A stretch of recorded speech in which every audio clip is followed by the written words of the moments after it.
bem-vindos a mais um Fobcast. Hoje nós trazemos um tema bastante interessante.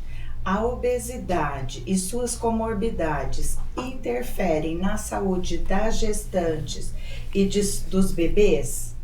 E para isso, hoje nós recebemos dois convidados. A Ana Virgínia Castilho, que é pós-doutoranda aqui na Faculdade de Odontologia de Bauru, e o doutorando Marcelo Salmazo Castro, que também vai trazer algumas contribuições, e por mim, professora Silvia.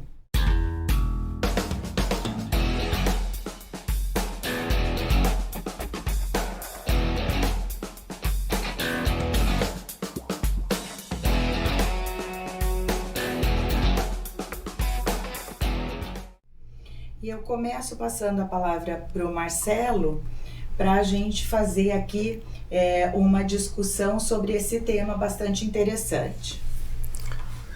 Boa tarde a todos. Obrigado, professora Silvia, pelo convite. É um tema bastante relevante.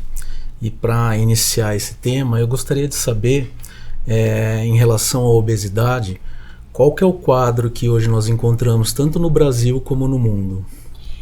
Essa pergunta é bastante interessante porque hoje nós estamos vivenciando uma pandemia da obesidade. Há um crescimento exponencial e as estimativas, elas demonstram que em 2035 nós teremos 4 bilhões de pessoas no mundo com sobrepeso ou obesidade. E isso vai representar 51%. E o Brasil já mostra sinais de uma grande severidade dessa doença, uma vez que a estimativa do Brasil para 2035 é de 41% da população brasileira com sobrepeso e obesidade. E isso vai representar, a cada 5 pessoas, 2 apresentarão esta doença. E isso nos remete à prevenção junto ao ciclo vital mais importante que começa, que é a gestante se preparando para receber o seu bebê. E a estimativa para o Brasil é que 400 milhões de crianças tenham sobrepeso e obesidade. E a gente não pode deixar de pensar no impacto econômico que isso poderá causar. Poderá representar 3% do PIB do Brasil. E isso, em números, representa cerca de 100 milhões de reais que poderiam ser prevenidos com palestras, com entrevistas, com podcast, no sentido de trazer mais educação, mais informação para a nossa sociedade. E a nossa grande preocupação é que as crianças obesas serão os adultos obesos. E a obesidade, ela traz consigo algumas comorbidades, como diabetes do tipo 2, hipertensão, dislipidemia, que é o colesterol, onde você tem o colesterol bom, que é o HDL baixo, e o LDL, que é o ruim, alto. Você tem alguns riscos de desenvolver tipos de câncer e o aumento das doenças cardiovasculares. Portanto, essas crianças, quando estiverem na fase adulta, certamente terão aí muitas doenças e isso gerará uma certa gravidade. Mas é importante a gente destacar que o que é a obesidade, não é? Já que vamos falar sobre isso. A obesidade é caracterizada pelo acúmulo excessivo de gordura corporal. E esse acúmulo excessivo é uma doença crônica de baixo grau de inflamação que faz com que esse indivíduo ele esteja mais exposto a desenvolver essas doenças que foram mencionadas. E com a gestante não é diferente, uma vez que a gestante ela pode sofrer alterações quando ela, na sua fase pré-gestacional, ela apresenta obesidade, isto é, ela apresenta um índice de massa corporal maior do que 30 kg por metro quadrado. Essa gestante, por sua vez, ela pode transmitir doenças, ela pode reduzir a imunidade do bebê, o tipo de alimentação que ela utiliza ao longo da gestação pode interferir diretamente no desenvolvimento do bebê. Isso a gente vai conversar um pouquinho mais à frente. Mas é importante nós destacarmos aí que a obesidade, ela pode aí favorecer a ocorrência da prematuridade, do parto prematuro, do desenvolvimento do diabetes mellitus, e tudo isso pode causar aí um prejuízo para o futuro bebê. A senhora já respondeu a respeito da obesidade, né? E em relação a gestantes também, né? Ana, agora a gente vai falar sobre a atenção odontológica que essas gestantes têm e quando que pode ser feita essa atenção odontológica, né? Essa questão é bastante interessante, uma vez que existe aí no convívio social, as pessoas falam que a gestante não pode passar pelo tratamento odontológico, e hoje nós temos já uma evidência científica que demonstra que a gestante ela pode ser atendida em qualquer um dos 3 períodos, no primeiro trimestre, no segundo trimestre e no terceiro trimestre. Dependendo do procedimento a ser realizado, às vezes o segundo trimestre favorece, porque ela ainda não tem toda a barriga, ela não tem o aumento de peso significativo e isso facilita. Mas isso não impede que, se ela precisar realizar o procedimento odontológico ao longo da gestação, ela não ficará impedida, ela poderá fazer. E que tipo de problema odontológico mais acomete essa gestante? Que tipo de atenção odontológica nós podemos oferecer? Bom, a gestante, ela apresenta alguns fatores de risco que podem desencadear doenças bucais. Ela vai ter uma mudança, muitas vezes, de hábitos alimentares. Ela pode também estar ligada ao sedentarismo. Esses fatores podem estar diretamente relacionados ao desencadeamento da cárie dentária. A cárie dentária é a doença mais comum que acomete as pessoas de uma maneira geral. E na gestante não é diferente. O que pode acontecer é que durante a gestação ela vai ter uma piora desse quadro, uma evolução das lesões de cárie dentária, e essas lesões podem gerar até a evolução completa da destruição, tanto coronária quanto radicular, levando à perda dentária. Por isso, algumas vezes se ouve dizer: cada gestação é um dente perdido. Isso é uma bobagem, isso é um mito, não existe isso. Na verdade, a gestante ela vai cuidar da sua higiene bucal e, após esses cuidados, ela vai se prevenir para que não haja esse tipo de ocorrência. E nós sabemos que, além da cárie dentária, também o que aparece muito na gestante é o granuloma piogênico, onde há um desenvolvimento do tipo tumoral benigno e que muitas vezes precisa ser removido durante a gestação. Nós tivemos um caso bastante interessante num estudo aqui com uma gestante, onde nós fizemos, ela veio com granuloma piogênico inicialmente, nós observamos, mas ele era bem pequeno. Na primeira avaliação não havia necessidade da remoção cirúrgica, aí foi feito um acompanhamento e quando ela voltou no retorno já havia ocorrido um aumento, o que levou para o diagnóstico cirúrgico e nós fizemos, portanto, a remoção, foi mandado o material para biópsia, deu tudo negativo, graças a Deus.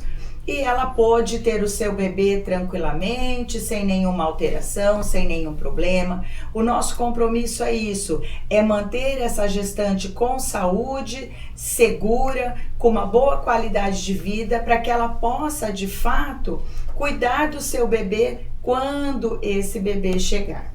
Ana Virgínia, agora a respeito das gestantes, qual é o protocolo sobre o uso do flúor?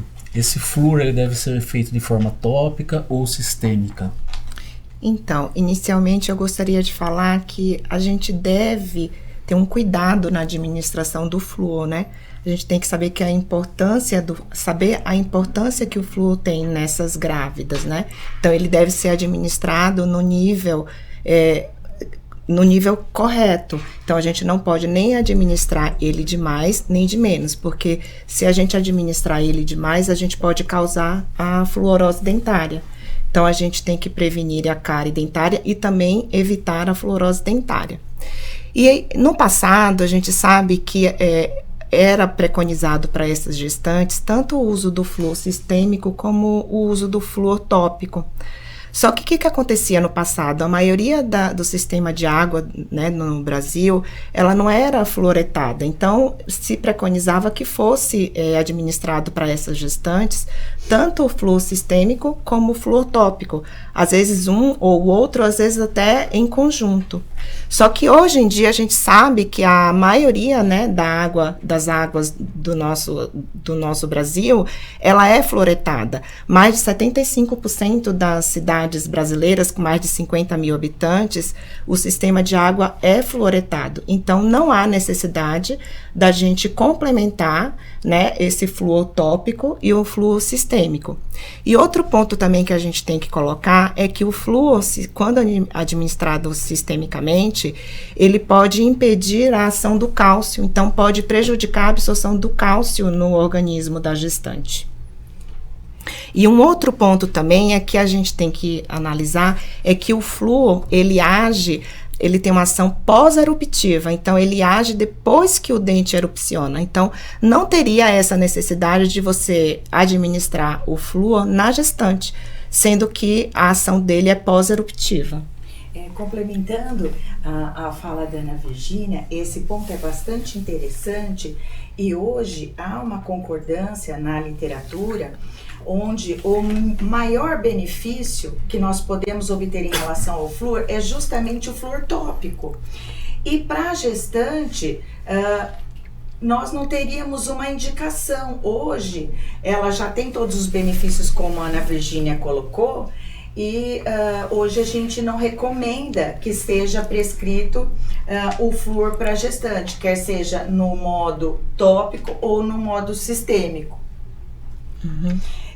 Ainda seguindo aí nessa linha, eu gostaria de perguntar para a Ana Virgínia em relação à dieta, à saúde bucal, o que nós podemos orientar para as gestantes para que elas venham ter aí uma melhor qualidade de vida e possam também manter uma saúde adequada, olhando para o futuro bebê que vai nascer. Então, a gente tem que olhar a gestante com um cuidado maior, né? Porque a gente tem que imaginar que a gestante, ela, até para a qualidade do bebê, ela vai se alimentar mais vezes durante o dia. Então, se ela come mais vezes durante o dia, né, necessariamente ela também deveria fazer essa higienização mais vezes durante o dia. E nem sempre isso acontece. Então, a gente tem que chamar a atenção dessa gestante para que ela complemente, né, essa higiene bucal da maneira adequada. Então, e outra coisa também que pode acontecer, né? Muitas gestantes, elas apresentam um quadro de vômitos, né? Devido aos enjoos. E esses vômitos frequentes, eles podem causar uma acidez, né? Na boca do paciente. E isso pode danificar o esmalte dentário, tanto o esmalte como a dentina. Então, o ideal é que essa gestante, né? Infelizmente, quando acontece esses quadros de vômitos, ela tenha uma higienização melhor, para que esse ácido aí do vômito não fique agindo ali na cavidade bucal. Uma outra questão também é que a gestante ela passa por mudanças hormonais. E essas mudanças hormonais, elas podem acarretar uma doença periodontal. Então, que infelizmente é bastante frequente, né, nessas gestantes. E aí, professora, eu gostaria que você falasse um pouquinho mais sobre isso. Então, o que é importante a gente destacar para a gestante é que ela deve evitar o consumo de gorduras, de açúcares, e ela deve aumentar os carboidratos complexos e as fibras. Que carboidratos complexos? Batata doce, quinoa, grão de bico, enfim, aveia, que são alimentos que são saudáveis e que mantêm a gestante com energia, a qual ela precisa muito. E por outro lado, ela deve evitar alimentos crus, por exemplo, salmão em sushi, sashimi e tudo mais, comida japonesa. Por quê? Porque esse alimento cru pode interferir na imunidade do bebê. E nós não precisamos nem destacar que ela deve aumentar o consumo, a ingestão de água, para que ela se mantenha saudável, e também que ela evite totalmente o consumo de qualquer tipo de bebida alcoólica. Ainda eu gostaria de perguntar para a Ana em relação à higiene bucal das gestantes. Quais seriam as orientações que nós deveríamos passar para essa gestante? Então, em relação à higiene bucal, foi o que a gente acabou de falar, né? Nesses cuidados maiores, que ela deve, né, ter uma higiene melhor, por conta de se alimentar várias vezes no dia, né, para suprir as necessidades do bebê, né, por conta desses episódios frequentes de vômito, por conta dessas mudanças hormonais que pode acarretar na doença periodontal. Mas aí, então, eu vou passar uma perguntinha para o Marcelo.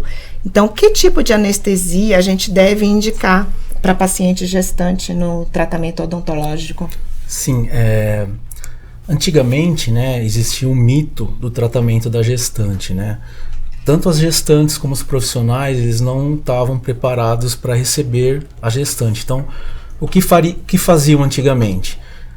Tratavam somente os casos de emergências, curativos, e esperavam o final da gestação para fazer qualquer tipo de tratamento. Hoje, preconiza-se que o tratamento ele deve ser feito na gestante, porque as consequências negativas que qualquer infecção que essa gestante possa vir e transmitir ao seu bebê são enormes. Uma delas, que tanto a Ana Virgínia como a professora citaram, foi a doença periodontal, que essa doença periodontal elas aumentam as citocinas inflamatórias, que podem levar a parto prematuro, ao bebê nascer com peso abaixo do normal, pré-eclâmpsia. Então são várias consequências que podem vir do não tratamento odontológico. Então hoje preconiza-se, né, o Ministério da Saúde em 2004 ele publicou uma portaria incluindo o tratamento das gestantes durante o pré-parto, né, o acompanhamento pré-parto. Então, para uso de anestésicos, o que é preconizado é a lidocaína com 2%, mais a epinefrina na proporção de 1 para 100 mil. Esse anestésico é um anestésico seguro, que não causa nenhum tipo de deformação ou qualquer outra transcorrência no feto ou para a saúde da gestante, né? São anestésicos seguros que vão fazer com que essa gestante possa ter o tratamento odontológico, tirar qualquer tipo de infecção que possa afetar o nenê. Lembrando só que o preconizado é no máximo 2 tubetes por sessão. Então, o uso de lidocaína 2% é totalmente seguro para tratamento dessas gestantes. Mas, Marcelo, a gente ouve falar a respeito de um mito, a questão da gestante, da radiografia. durante os tratamentos odontológicos na gestante, e se houver a necessidade da realização de um exame radiográfico, qual conduta que o cirurgião dentista deve adotar?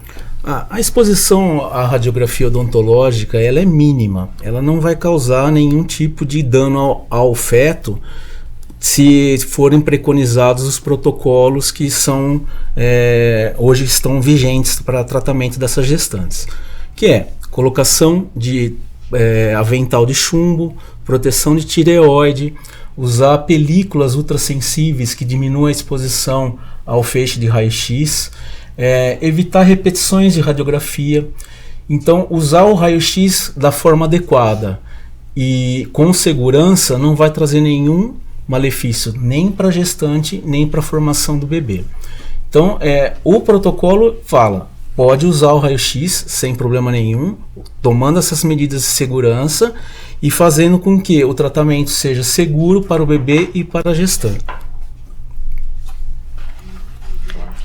Professora, voltando a falar um pouquinho sobre o controle de peso das gestantes, quais são as recomendações que a senhora sugere para que as gestantes ela tenham uma gestação saudável, sem deixar que o excesso de peso possa prejudicar tanto ela quanto o bebê? O que você pode falar um pouquinho sobre isso? Esse ponto ele é bem interessante e geralmente o ginecologista obstetra ele já faz uma recomendação para a gestante em relação ao que ela pode ter de ganho de peso ao longo da gestação. Isso está diretamente relacionado ao peso antes da gestação. Por exemplo, se a gestante ela apresentar um baixo peso na etapa pré-gestacional, isso significa entre 12,5 a 8 kg por metro quadrado, que seria o IMC de uma pessoa com baixo peso. Quando ela tiver de 18,5 a 24,9, ela está dentro do peso normal. Quando ela tem de 25 a 29,9, ela está com sobrepeso. E acima de 30 ela está com obesidade. E a obesidade ainda pode ser grau 1, grau 2 e grau 3, que é a obesidade mórbida. E diante deste quadro, qual é a recomendação? Que para as mulheres que estão com baixo peso, durante a gestação elas podem ganhar um pouco mais que as demais. Por exemplo, gestante com baixo peso, ela pode engordar de 12,5 a 18 quilos. De peso normal, ela pode ter um ganho de peso de 11 a 16 quilos. Agora, se a gestante já estava com sobrepeso na etapa pré-gestacional, ela pode ganhar de 7 a 11,5 quilos. Agora, se ela já é obesa antes da gestação, durante a gestação, ela só pode ganhar de 5 a 9 quilos. Por que esses números quanto ao ganho de peso durante a gestação? É para que essa gestante não venha desenvolver doenças como diabetes mellitus gestacional, hipertensão arterial, ter comprometimento na pré-eclâmpsia, ter um bebê prematuro, ter um bebê com baixo peso. Portanto, são vários fatores que podem agravar a situação, tanto da gestante quanto do futuro bebê. Por isso, o cuidado deve ser tomado com essas gestantes e passa pelo controle de peso da gestante. Porque já tem um ditado que diz: a criança terá a saúde que a mãe passou para ela. O bebê, quando ele nasce, ele vai já nascer com algumas características. Se durante a gestação essa mãe teve uma alimentação exagerada, com muito açúcar, esse bebê já vai nascer com perfil para esse tipo de alimento. E é educando, levando a promoção de saúde e a prevenção que a gente consegue reverter e melhorar esse quadro. Ainda a gente pode pensar que todos esses fatores levam a alterações fisiológicas, imunológicas e hormonais. Portanto, quando nós trabalhamos com a gestante, eu tenho que tratar essa gestante de uma forma integral, de forma holística, onde ela tenha as suas necessidades atendidas, a sua condição sistêmica e a condição bucal, e não uma preocupação com uma ou outra parte. Como nós mencionamos, se ela tiver um processo infeccioso, como uma periodontite, ela com certeza vai ter um caso muito mais grave, um risco muito maior. A gestante que tem periodontite, ela tem 10 vezes mais chance de ter um parto prematuro. E isso pode causar um problema. Veja, mas professor, o que é um parto prematuro? Parto prematuro é quando o bebê nasce com menos de 37 semanas. Portanto, ele vai ter um baixo peso. O que é um baixo peso? Ele vai pesar menos de 2,5 kg. Quer dizer, ele tem uma chance, uma dificuldade de sobrevida maior. E ao longo desse processo que a odontologia deve atuar. Ela deve contribuir ao longo da gestação, acompanhando todo o processo dessa gestante, orientando para ela minimizar esses fatores inflamatórios que aparecem na gestante com sobrepeso e obesidade, e dessa forma olhando para o futuro bebê, passando as orientações também para a gestante, que o quão importante é ela cuidar da sua higiene bucal, porque ela vai também passar isso para o bebê. A gestante é o primeiro contato que o bebê tem. A questão da alimentação natural, que esse bebê deve receber essa alimentação natural pelo menos até os 6 meses de vida. Isso a Organização Mundial de Saúde recomenda. A partir dos 6 meses, nós vamos introduzir outros alimentos, como as frutas, as papinhas, mas isso não impede dessa gestante seguir dando esses alimentos. E a gente observa ao longo do tempo que aquelas crianças que não são amamentadas, né, não têm o aleitamento materno, elas podem apresentar algumas deformidades, porque muitas vezes o crescimento crânio-facial, muscular, ele não acontece da forma adequada. E aparecendo muitas vezes casos de maloclusão. Portanto, há uma associação entre as crianças que não são alimentadas com o aleitamento natural até os 6 meses e a presença efetiva dessa maloclusão. Mais um fator onde o cirurgião dentista pode orientar essa gestante no sentido de contribuir para que essa criança venha ter um desenvolvimento adequado.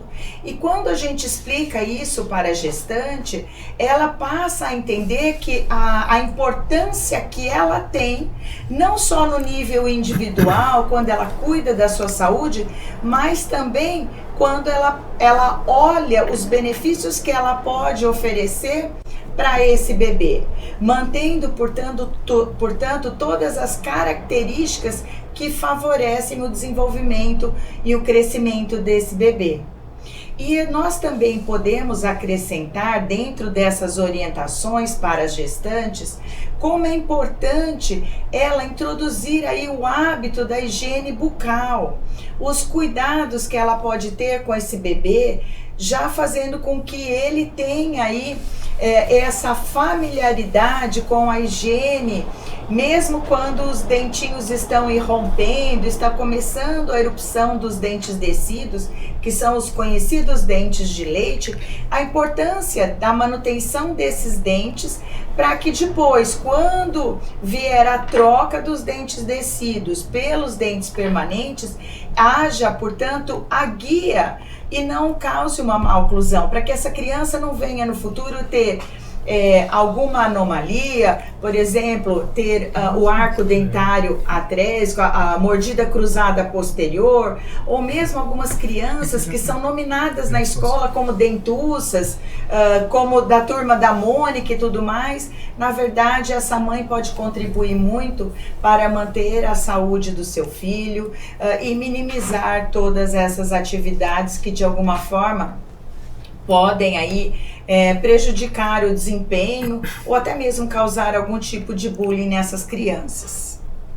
Ainda sobre esse ponto que a professora acabou de elucidar aí pra gente, e qual que é o papel do dentista para construir essa autonomia de cuidados em relação à saúde bucal entre mãe e filho? Ele tem um papel fundamental nessa construção desses cuidados de saúde? Essa pergunta é extremamente importante.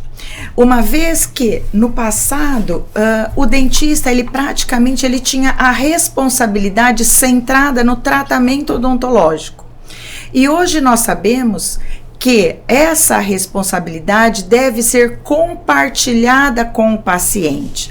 No caso das gestantes, nós vamos compartilhar esse conhecimento para que essa gestante possam, de fato, ter o autocuidado, ter a orientação quanto aos cuidados a serem utilizados e aplicados nos bebês, de tal forma que haja essa participação.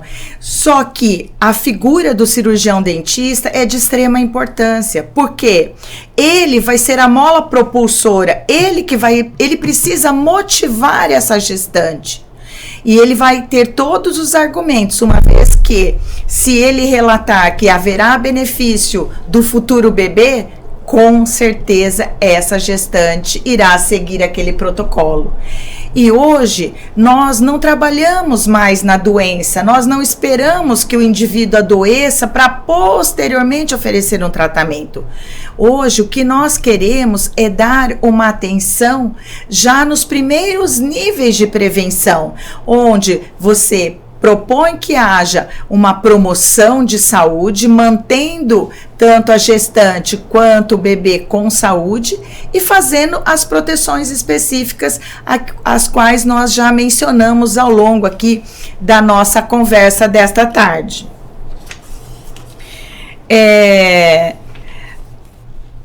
Eu acredito que, assim, o que a gente tinha para abordar de uma maneira geral era dentro desse enfoque.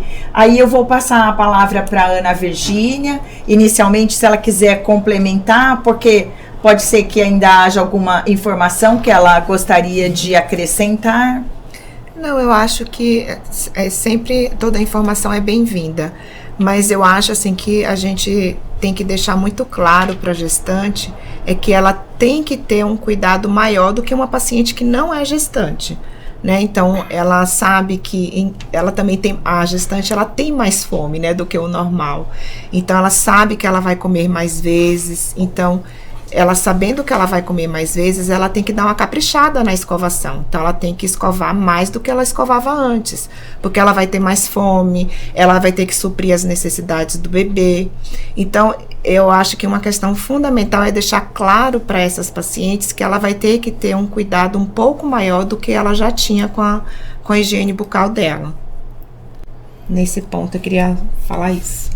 Antes de eu passar a palavra para o Marcelo, aproveitando esse gancho da Ana Virgínia, vale destacar que alguns estudos que nós realizamos, nós observamos que as gestantes, após o parto, elas deixam de cuidar da sua saúde bucal para dar uma atenção maior ao bebê. E por isso, muitas vezes, ocorre aí alguma piora da condição gengival, aumenta o sangramento, e essas orientações para que ela não faça isso, que ela não disperse, que após o nascimento do bebê, é importante que ela continue cuidando da própria saúde bucal, porque isso vai interferir diretamente no resultado com o seu bebê. Só complementando, quando a gente fez aquele trabalho, né, nas UPAs, né? Uhum. Então o que a gente ouvia era exatamente isso, porque as pacientes, elas relatam que elas não têm tempo, né? Porque agora a prioridade delas é o bebê. Então, que não dá tempo de escovar os dentes, de passar o fio dental. Muitas delas, quando a gente perguntava, né, quantas vezes por dia elas escovavam os dentes, elas falavam que escovavam o dente só uma vez por dia. Então, você vê, tá totalmente errado. Então, a gente precisa ter essa campanha de conscientização para que elas melhorem, né? Tanto durante a gestação como depois também, que o bebê nasce. Exatamente. Aí, Marcelo, você gostaria de complementar mais alguma coisa? Então, eu gostaria sim, porque depois de tudo que foi elucidado aqui, né, debatido a respeito da gestação, eu acho que o cirurgião dentista, como um promotor de saúde, ele tem um papel fundamental, porque em relação aos tratamentos odontológicos, como dissemos anteriormente, existem muitos mitos no tratamento de gestante. Então eu acho que é fundamental que esse profissional se informe, que ele passe essa informação para a gestante da forma adequada, estimule essa gestante a fazer o pré-natal odontológico, que isso vai ser fundamental para a promoção de saúde dessa gestante e da comunidade, que vai trazer inúmeros benefícios tanto para a saúde dela como para a saúde do seu bebê. Então nós, como profissionais de saúde, nós temos que estar atentos a essa questão, porque nós somos profissionais que temos que promover a saúde e a prevenção. Então a informação e fazer o uso dessa informação de forma adequada e correta, eu acho que é fundamental depois de tudo que foi debatido aqui em relação às gestantes. E agora já quase encerrando, eu também gostaria de pontuar a questão da qualidade de vida dessa gestante. Porque a gestante, muitas vezes, quando está chegando no 3º trimestre, ou quase já no final da sua gestação, ela já sente aquele peso, o aumento do peso da barriga, e muitas vezes ela fica um pouco mais cansada. Mas a gente deve trabalhar essa questão, e quando o bebê nasce, ela fala que a qualidade de vida dela melhorou. Mas ela deixa de escovar os dentes corretamente, ela deixa de fazer o uso do fio dental e, por sua vez, a condição bucal dela piora. A única coisa que às vezes melhora é o estado físico corporal. Por isso, essas informações precisam ser disseminadas, precisam ser debatidas, precisam ser discutidas, para que essas evidências sejam melhor processadas e dessa forma a gente entenda que se a gestante tiver com sobrepeso ou com obesidade, essa gestante ela apresenta uma inflamação crônica de baixo grau e por sua vez ela precisa de um cuidado adicional. Nós estamos aqui, nós temos o Centro Avançado Translacional do Obeso, que fica de portas abertas para receber essa gestante, caso ela precise de um atendimento odontológico especializado. Nós temos equipe de graduandos e pós-graduandos e docentes que vão estar para dar esse atendimento e essa cobertura. Um grande abraço e até lá. Obrigada.